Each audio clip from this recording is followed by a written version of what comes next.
A Luísa Martins vai trazer, portanto, algumas expectativas, Luísa, sobre as manifestações que devem ser enviadas ainda hoje. Lu, então, as duas partes hoje,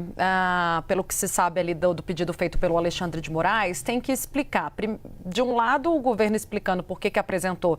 esse decreto, com aquela ponderação feita pelo ministro Alexandre de Moraes de que não é só de caráter arrecadatório e como que o governo sustenta esse argumento. De outro, é um argumento completamente contrário que deve ser apresentado pelo Congresso Nacional, que vê justamente a intenção restrita, acusa o governo de querer somente aumentar imposto ao decretar o aumento do IOF. A partir daí, Luísa, e com essas informações que eu trago, a perspectiva de abertura de caminho para que a conciliação no próximo dia 15, então, seja mais pela via política do que jurídica, na sua avaliação?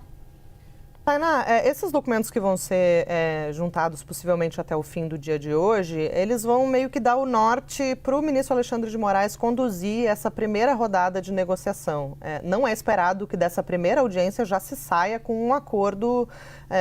fechado, né? É um primeiro encontro em que oficialmente e sob a batuta ali do ministro Alexandre de Moraes, o Congresso e o governo vão indicar ali em que medida estão dispostos a ceder, cada um ali um pouco, né, para poder se chegar a uma solução consensual. O ministro Gilmar Mendes deu entrevista aqui ao Bastidores CNN, disse que, obviamente, o cenário ideal seria resolver isso politicamente, na arena política, né, sem a interferência do Supremo Tribunal Federal, mas como houve a judicialização e foi ali sorteado primeiramente para o ministro Alexandre de Moraes a ação do PL e isso fez com que todas as outras ações sobre esse mesmo tema também fossem para o mesmo ministro, a solução que foi encontrada por Moraes foi justamente abrir uma mesa de conciliação, algo que a gente trouxe em primeira mão aqui na CNN Brasil, para tentar fazer com que o Supremo não fique de protagonista nesse embate aí entre os outros dois poderes, que atue como uma espécie de mediador para buscar essa solução. Agora,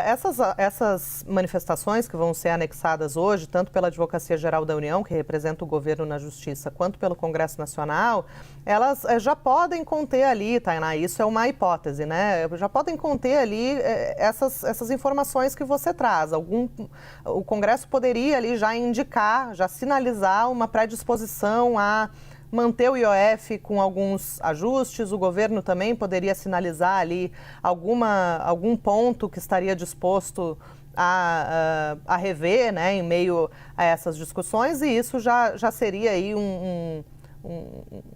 uma prévia, né, do que vai ser discutido na audiência do dia 15. Mas, em geral, se não houver esse indicativo dessas negociações, dessa predisposição, dessa boa vontade em ceder, possivelmente sejam duas manifestações bastante diferentes, né? Afinal de contas, o governo defende a sua prerrogativa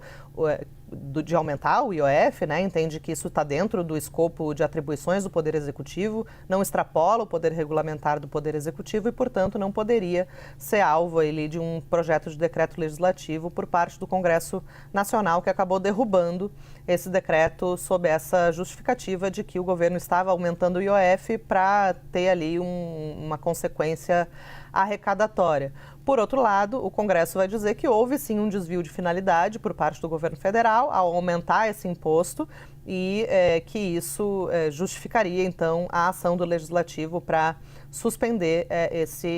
esse decreto. Então, são visões muito opostas e o que chama atenção, Tainá, em relação à decisão do ministro Alexandre de Moraes, que suspendeu esses dois atos, né, tanto o decreto do governo quanto a derrubada pelo Congresso Nacional, o ministro Alexandre de Moraes colocou ali que todos têm e não têm razão na mesma medida, né? Ele sinalizou que sim, o aumento de imposto é uma atribuição do Executivo, está dentro do poder regulamentar, mas que se houver algum tipo de desvio de finalidade, caberia uma intervenção do Congresso. Então ele fez esse morde-a-sopra. Do outro lado também disse que o Congresso não pode